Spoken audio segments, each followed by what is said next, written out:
అందరికీ స్వాగతం.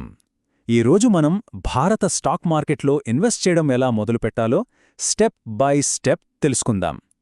చాలామందికి ఇది కాస్త కష్టంగా అనిపించొచ్చు, కానీ సరైన సమాచారంతో ఇది చాలా సులభం. సరే, ఈరోజు మన ప్రయాణం ఎలా ఉండబోతోందంటే, ముందుగా స్టాక్ మార్కెట్ బేసిక్స్ నుంచి మొదలుపెట్టి అకౌంట్స్ ఎలా సెటప్ చేసుకోవాలో చూసి, మొదటి పెట్టుబడి ఎలా పెట్టాలో తెలుసుకొని, ఆ తర్వాత ట్యాక్స్ల గురించి కూడా వివరంగా చర్చిద్దాం. రైట్, ఇక మొదలు పెడదాం. అసలు స్టాక్ మార్కెట్ అంటే ఏంటి, దాని ప్రాథమిక సూత్రాలేంటి, అక్కడి నుంచే మన ప్రయాణం మొదలవుతుంది. మనం మార్కెట్ గురించి మాట్లాడతాం, సరే, కాని అసలు ఆ మార్కెట్లో ఏం కొంటారు, ఏమమ్ముతారు, ఆ బేసిక్ పాయింట్ దగ్గర్నుంచి మొదలు పెడదాం.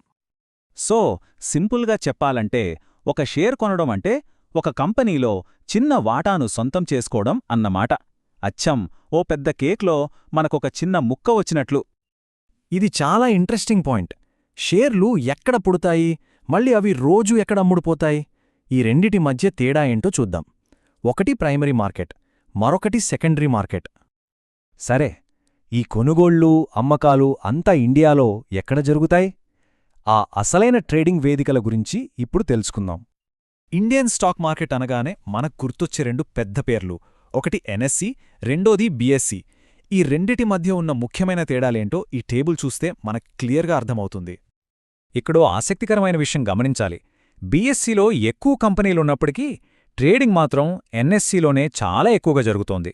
అంటే ఎక్కువ మంది కొనేవాళ్లు, అమ్మేవాళ్లు అక్కడే ఉంటారన్నమాట. దీనివల్ల లాభం ఏంటంటే లిక్విడిటీ ఎక్కువగా ఉంటుంది. అంటే మనకు కావాల్సినప్పుడు షేర్లను ఈజీగా అమ్మొచ్చు, కొనొచ్చు. మరి ఈ మార్కెట్లోకి ఎంటర్ అవ్వాలంటే మన దగ్గరుండాల్సిన టూల్స్ ఏంటి, ఆ ముఖ్యమైన అకౌంట్స్ ఏంటో ఇప్పుడు చూద్దాం. చూడండి, డీమ్యాట్ అకౌంట్ అనేది మన షేర్లను దాచుకునే ఒక డిజిటల్ లాకర్ లాంటిది.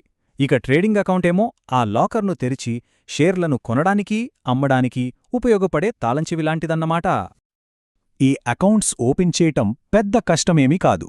జస్ట్ ఒక 3 సింపుల్ స్టెప్స్ ఉంటాయి. అన్నిటికన్నా ముందు ఒక మంచి సెబీ గుర్తింపు పొందిన బ్రోకర్ను సెలెక్ట్ చేసుకోవాలి. కేవైసీ ప్రాసెస్ కంప్లీట్ చేయడానికి ఈ డాక్యుమెంట్స్ అన్నీ ఖచ్చితంగా కావాలి. Pan card, Aadhaar card, bank proof లాంటివి రెడీగా ఉంచుకుంటే ప్రాసెస్ చాలా ఫాస్ట్గా అయిపోతుంది. ఇవి లేకుండా అస్సలు ముందుకెళ్లలేం. ఓకే, అకౌంట్స్ అన్నీ రెడీ అయిపోయాయి. ఇక మన ప్రయాణంలో అసలైన ఘట్టం, మొదటి పెట్టుబడి ఎలా పెట్టాలో చూద్దాం. మొదటి స్టాక్ కొనడానికి ఈ స్టెప్స్ ఫాలో అయితే చాలు. ఫస్ట్, మన బ్యాంక్ అకౌంట్ నుంచి ట్రేడింగ్ అకౌంట్కి డబ్బులు పంపాలి. ఆ తర్వాత మనకు నచ్చిన స్టాక్ను రీసెర్చ్ చేసి ఆర్డర్ ప్లేస్ చేయడమే. ఇక్కడ మనము ఒక ముఖ్యమైన డెసిషన్ తీసుకోవాలి. మార్కెట్ ఆర్డర్ అంటే ఆ క్షణంలో ఏ రేటుంటే ఆ రేటుకు కొనేయడం. అదే లిమిట్ ఆర్డర్ అయితే మనమొక ధరను ఫిక్స్ చేస్తాం. ఆ ధరకు వచ్చినప్పుడే ఆర్డర్ ఎగ్జిక్యూట్ అవుతుంది. మన స్ట్రాటజీని బట్టి దీన్ని ఎంచుకోవాలి. సరే, పెట్టుబడి పెట్టడం ఒక ఎత్తైతే దానిపై వచ్చే లాభాలకు పన్నుల గురించి తెలుసుకోవడం మరో ముఖ్యమైన విషయం. ఈ రూల్స్ తెలియకపోతే కష్టం. సో ట్యాక్స్ల సంగతేంటో చూద్దాం. చాలా సింపుల్. మనం ఒక షేర్ను కొన్న ధర కన్నా ఎక్కువ ధరకు అమ్మితే మనకు లాభం వస్తుంది కదా, దాన్నే క్యాపిటల్ గెయిన్ అంటాం. ఈ లాభం మీద మనం ప్రభుత్వానికి కట్టే పన్నే క్యాపిటల్ గెయిన్స్ ట్యాక్స్. అయితే ఈ పన్ను రేటు అనేది మనం ఆ షేర్ను ఎంతకాలం మన దగ్గర ఉంచుకున్నాం అనే దానిపై ఆధారపడి ఉంటుంది. ఏడాది లోపు అమ్మితే దాన్ని షార్ట్ టర్మ్ గెయిన్ అంటారు. ఏడాది తర్వాత అమ్మితే అది లాంగ్ టర్మ్ గెయిన్ అవుతుంది. ఈ టేబుల్ చూస్తే మనకు విషయం క్లియర్గా అర్థమవుతుంది. షార్ట్ టర్మ్ గెయిన్స్పై 15% ఫ్లాట్ ట్యాక్స్ ఉంటుంది.